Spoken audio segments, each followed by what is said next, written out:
Cheers, guys. Epix 911. Welcome to the 5th episode of VR Podcast. If you missed my show last night, the VR Roundup show, I mentioned that there was a delay. This was originally going to go out Sunday or Monday. Missed both of those days. Just wasn't feeling right about the show. And you know what? Sometimes these things work out for the best. I think that's the case here. We've got some meatier stuff to talk about, and we're going to do exactly that. So quick in summary, what I was originally going to talk about, and we still will, is the Teslasuit. A little bit more in depth. Did a high-level summary of it yesterday. We need to kind of tear that apart a bit more. YAW VR. This is a third-party peripheral that I'm going to be very interested in your guys' feedback on this device. And then the two things that I've thrown in, added, NextVR. 3 huge update items that we're going to talk about for them. And then the last thing, Lenovo's Mirage Solo. Very, very interesting device that, like the other topics, needs some discussing. Definitely some concerns that I have, but some positives with that device. But let's start things off with an announcement. Super excited about this. On Saturday, the guys over at VR Roundtable asked if I could fill in as a guest host on the show. Absolutely jumped at that. Really excited about it. We're going to film that Saturday, and I don't want to speak for them because I know it's pretty editing intensive, but based on what I could see, and I should have asked them this question, it looks like the Saturday show is generally released on a Monday. So check that out. Yeah, excited about that. Can't wait. So let's start off with the Teslasuit. So got into the summary stuff like I mentioned yesterday. We talked about how form-fitting it is. And I know I joked about that, but for the right type of application, this thing could be awesome. And that's the key right there, the right type of application. That's going to come about only if a developer specifically programs for this device. I've talked about the breakdown for haptic devices before, that generally there's 2 ways to go about it for the hardware manufacturers / developers. The first way, and the easiest, there's actually 3, but the first and easiest is to use audio cues. Audio cues that trigger the haptic response. In other words, if there's something really bassy, you get the rumble in your chest, perhaps. Lots of treble, same type of thing, right? Generally like a gunshot or explosions would be loud, bassy rumbles, deep tones. That would trigger the haptic response. The second way is programming, API, etc., directly that device's features into a game. And I think you could see the issue with that. And then third, before we go on with the issue, would be a combination of the two. Generally, that is preferred, if possible, for what we're going to talk about. And that is simply that there's no guarantee developers are going to be interested in writing for this. So how are the Tesla folks going to handle that? Well, there's 2 ways. You pay. It'll be very similar to an exclusivity type arrangement where a developer, gets paid to basically have the device, the Teslasuit, be compatible with the game.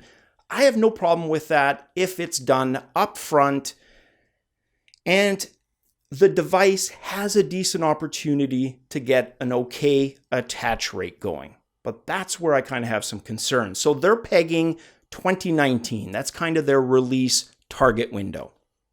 As I mentioned yesterday, we're not sure what 2019 at this point is even going to look like. Who are the leaders going to be? Is it still going to be PlayStation VR?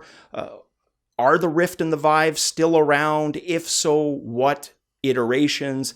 How does the hardware look? What about games by then? So there's all these factors to consider. Put it this way.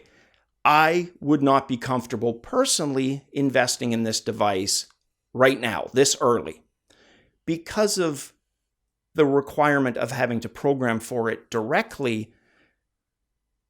with all of those considerations, how many titles do you think are actually going to work when this thing launches?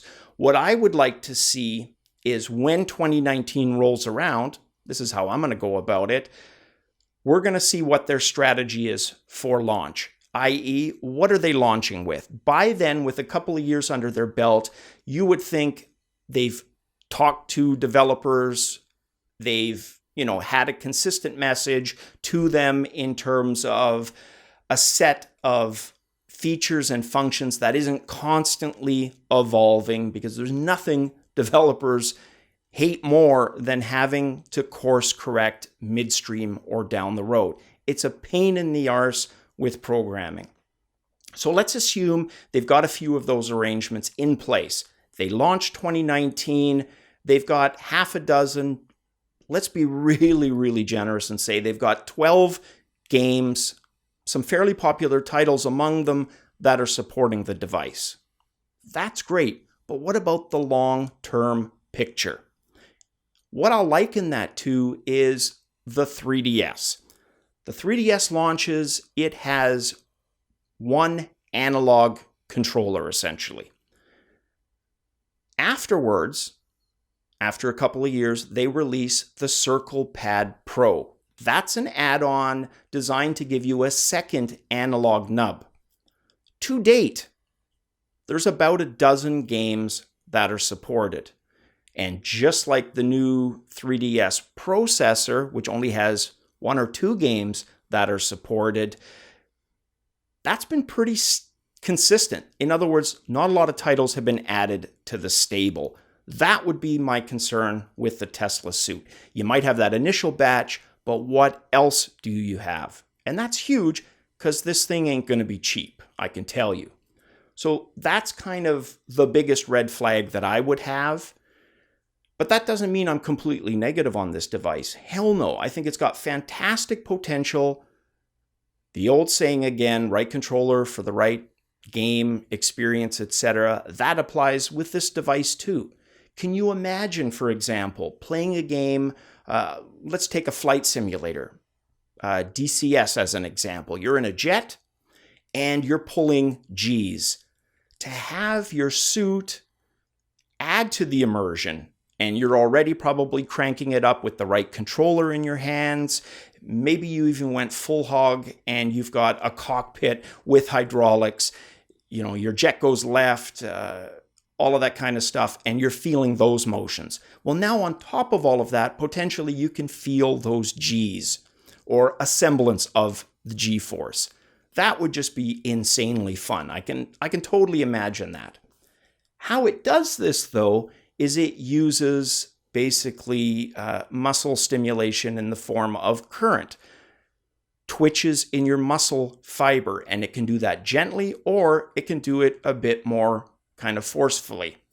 So they're splitting it up light, hard. What does hard mean? And if somebody has pre-existing conditions, maybe they've got a heart condition that they're not aware of, and there's nothing funny about this, and I'm, in no way am I trying to state some crazy example, because it happens.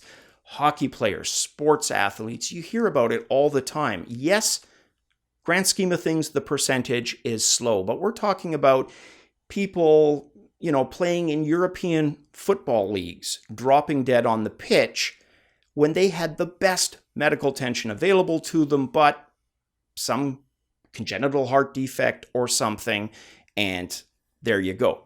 That would be my concern with this device, using the twitching of the muscle fibers, the way it interacts to produce the haptic effects. But let's take it at face value. They're going to do the homework. They're going to have the massive boilerplate disclaimer. People are going to know what they're getting into. Fair enough. But still, that would be another initial concern. But in terms of the amazement, I could only imagine. And apply that to Elite Dangerous as well. Because you're in space, you've got artificial gravity, but let's assume the technology is such you don't feel the G-forces. At least that never crosses my mind when I play Elite. I assume I wouldn't feel it. Maybe it does other things. that whole suit can do a full body haptic, which based on the points, and there's 48 plus different localized points, yeah, you might feel an explosion when your ship explodes. It's also capable of motion capturing, which, think about that one for a second. If you've got a device like the Rift, which doesn't use the infrared, it uses camera sensors, maybe there's a way they can work that in. And suddenly you've got potential for all kinds of localized damage. When I speak in the past, I've mentioned the fighting stuff, right? Pretty much ad nauseum. Well, here's an example of where you could do that because you've got a suit that's capable of registering that specific of a hit to your left Achilles tendon, for example, or your right hamstring, which again is just amazing. And then the final consideration for me is how much of a time commitment it's going to be to put this thing on. If you've ever gone scuba diving where you've had to put on a wetsuit, it's time intensive. Yes, you get better and the process is going to get streamlined to some degree, but it's still enough of a time commitment that by the time you've got this on, you're ready to go, that initial desire, may not be as strong as when you started, or it could be gone altogether. So not the type of device that you're going to constantly throughout the day get into, get out of, get into, get out of. You're probably going to block set periods of time to use it. That's kind of how I envision it being used. So there you go, guys. And the last thing that I wanted to mention is its climate control. Again, we haven't seen any or heard of any hands-on first-person accounts of this. How exactly does that work? So they've got some ranges that they show on the website. That is of real interest to me because, again, just like using the suit to simulate G-forces, if you could also do climate, well, again, you're constantly ratcheting up the sense of presence and the feelings of immersion. And it's all of those things, whenever I mention in VR, graphical fidelity, well, I shouldn't say fidelity, clearness is important, but texture, detail to the nth degree, not as important in virtual reality as compared to a non-VR game for all of those reasons. And we'll talk about resolution a little bit more when we talk about NextVR. And what about pricing?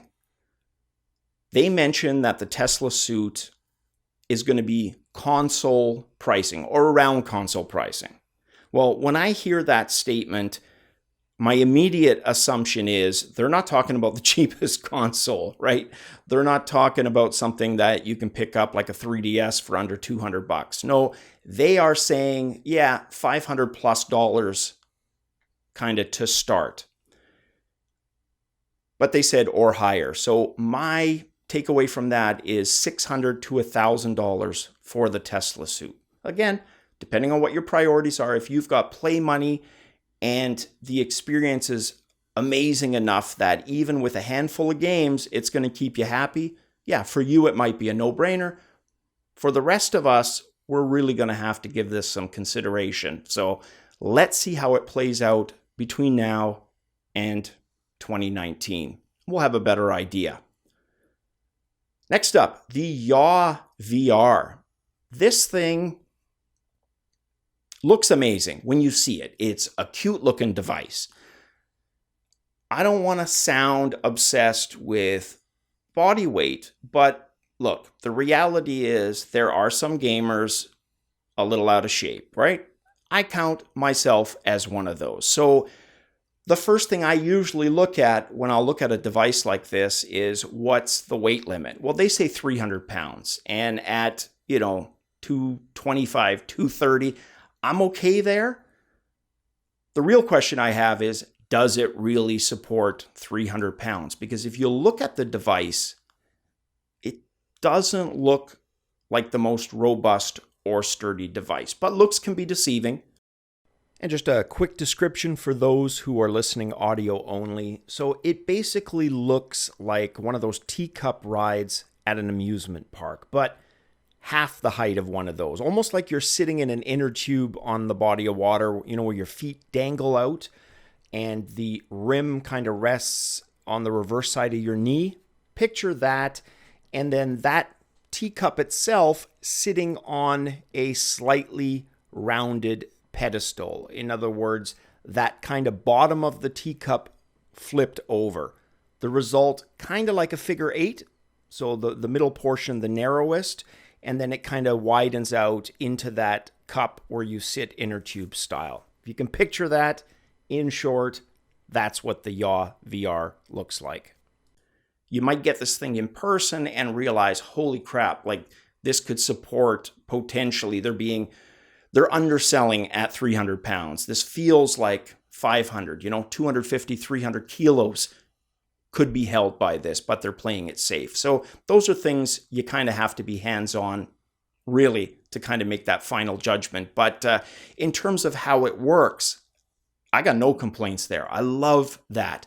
The turning left, turning right, having you go in that direction. I'm going to use the same examples, I know, cockpit games. But the reason is they are so well suited, not just to VR, but so many of these other gimmicks / ways to go about ratcheting up immersion. And the YAW is no exception to that.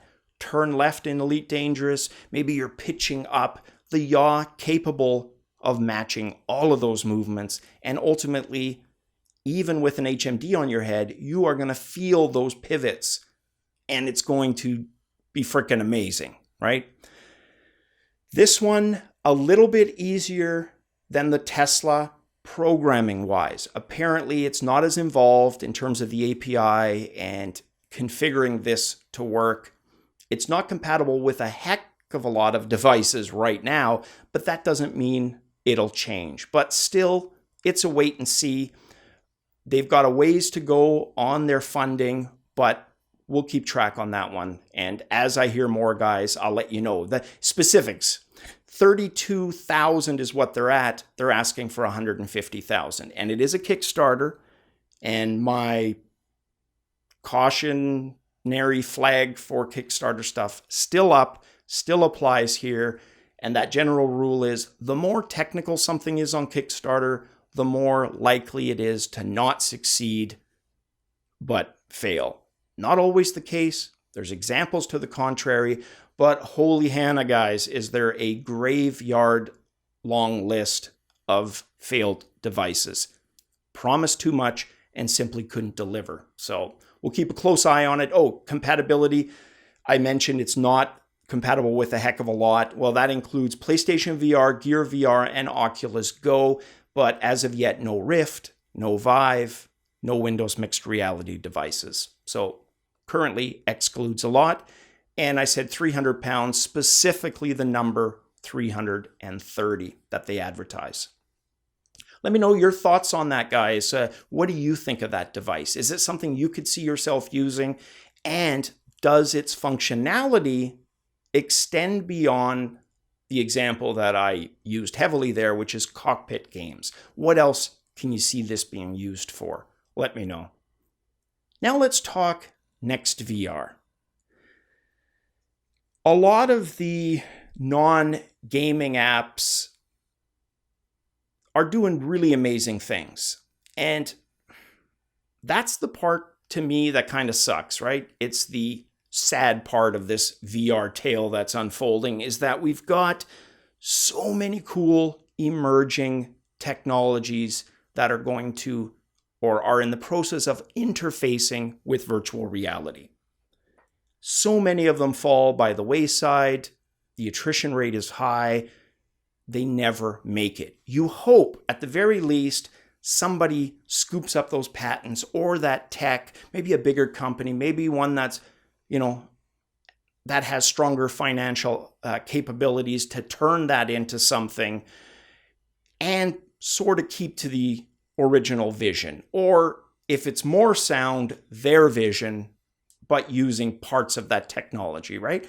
We saw NVIDIA do that with 3D FX, for example, with SLI. Not everybody's a fan of it, but the proponents for SLI, and I've had some rigs and some specific SLI setups that ran really, really well for me. The 660 Ti's, for example, probably one of the best SLI experiences I've had. The worst would be my last Crossfire setup. I've had good Crossfire, but the last one was abysmal.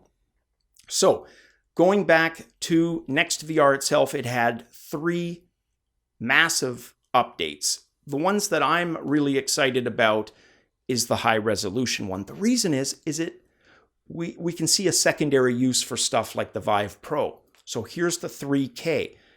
For the most part, games utilizing that, and that was announced a couple of days ago. I didn't mention it here, but I did in the roundup, that you are going to require a beefier machine to run the recommended for the 3K. But really, that just validates what most of us already thought or knew.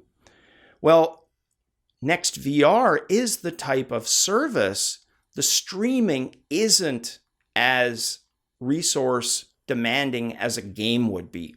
You still need something beefier, but not as beefy to run a streamed application. So NextVR, with its resolution bump, when it's compatible, and I say when because currently it isn't Vive compatible, it's PlayStation VR.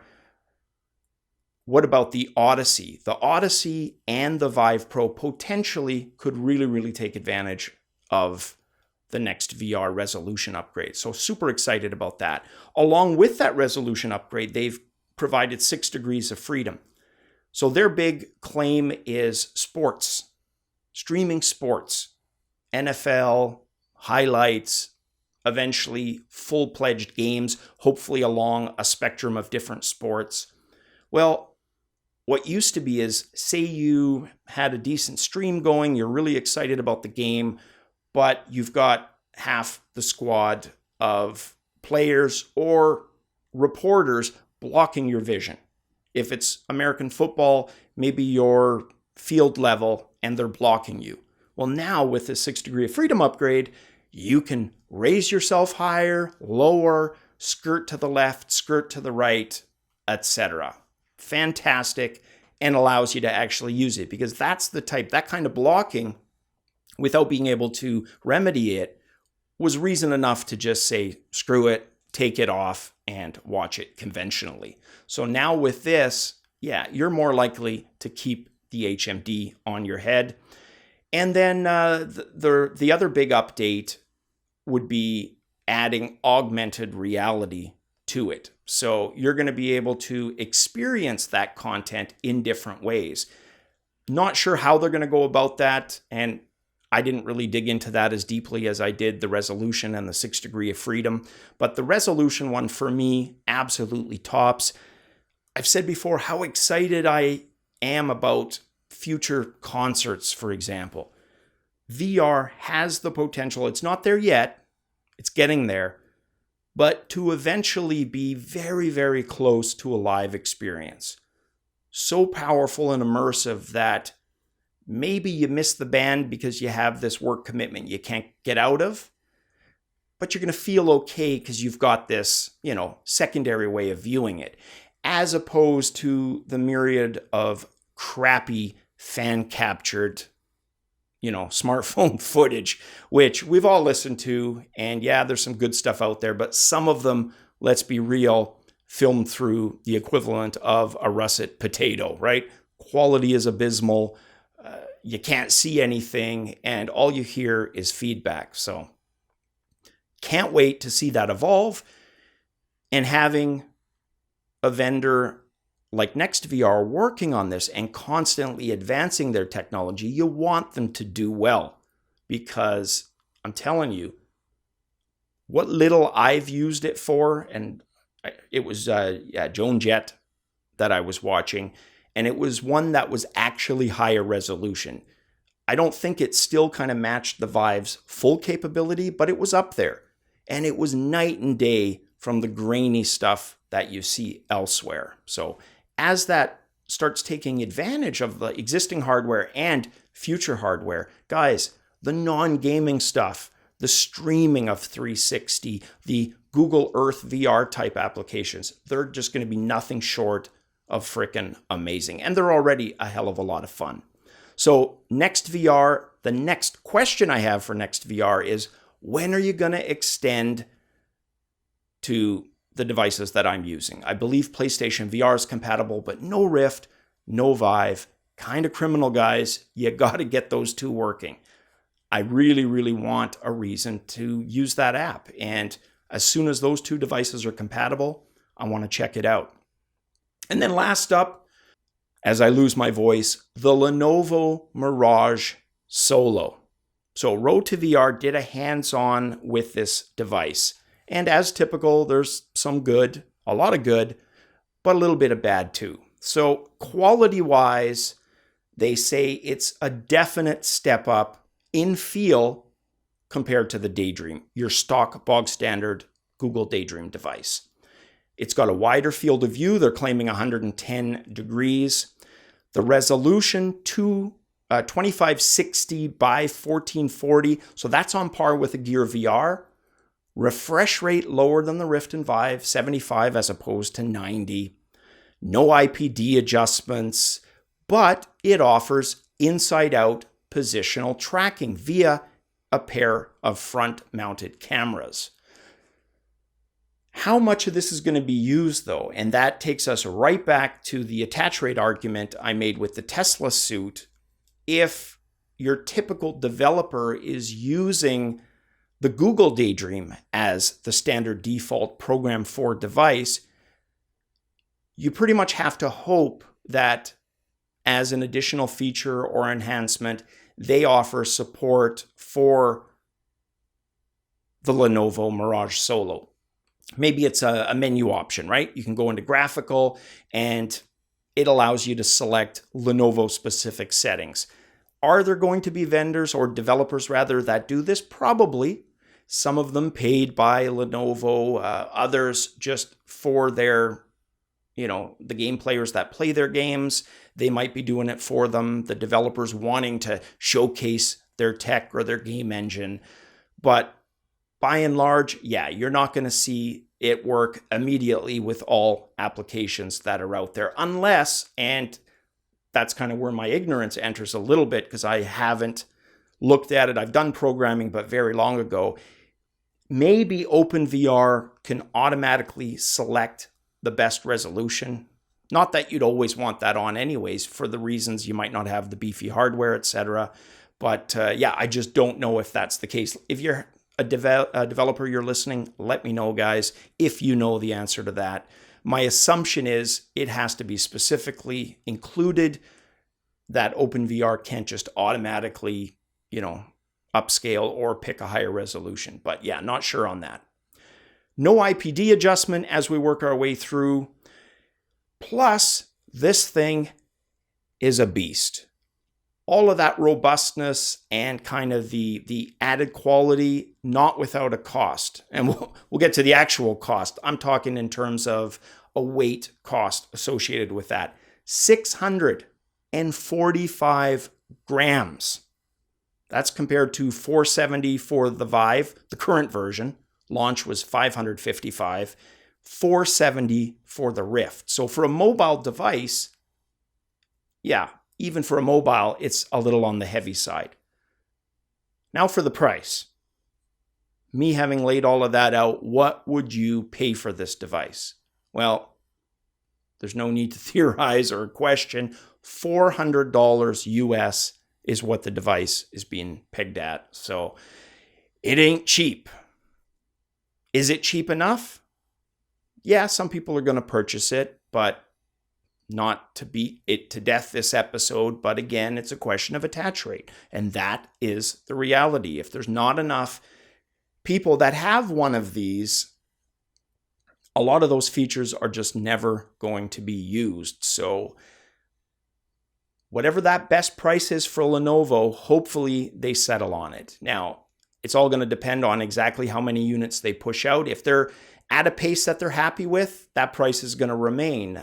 If their component cost is so high, and based on the inside-out tracking and the other stuff, I can imagine it's higher than your typical daydream for that reason alone, then yeah, we're probably not going to see it lower for a while. Exceptions being maybe next holiday season, back to school possibly, who knows, etc. So really interesting. Here we are at 2018. We've got wireless being a huge focus. We've got a cajillion billion different devices, which are all setting themselves up for what we talked about at the outset of the launch of VR, and that is there will be attrition. The attrition rate will be high, and we're still kind of at that phase where vendors are being added, but the market is just not realistically going to be able to sustain that many devices. It just won't. And it's sad in that there are some cool things there. I was at a Staples store in North America here. That's kind of like an office supply store, and they deal with a lot of software, computer, hardware, printers, scanners, etc., tablets. They had one mixed reality device from Microsoft, an HP. No real promo material around it. At least it was retail, which, unlike the Vive and Rift, are hard to find sometimes. But you didn't get the sense that these things are flying off the shelf. So 2018 is starting out with a lot of excitement, but I expect a lot of that in the second half to kind of rebound. There will be a rebound effect guaranteed come August, September. Some of the vendors that to date have been able to kind of stay in the picture will fall to the wayside. That's a prediction I'm pretty comfortable making. Hope you guys are having a good week. It is Hump Day today. I will be back for the Thursday show tomorrow, and then of course VR Roundup on Friday. And we'll let you know that the VR Roundtable show that I'm going to join on Saturday, I'll let you know when that's up and provide a link. Guys, as always, cheers.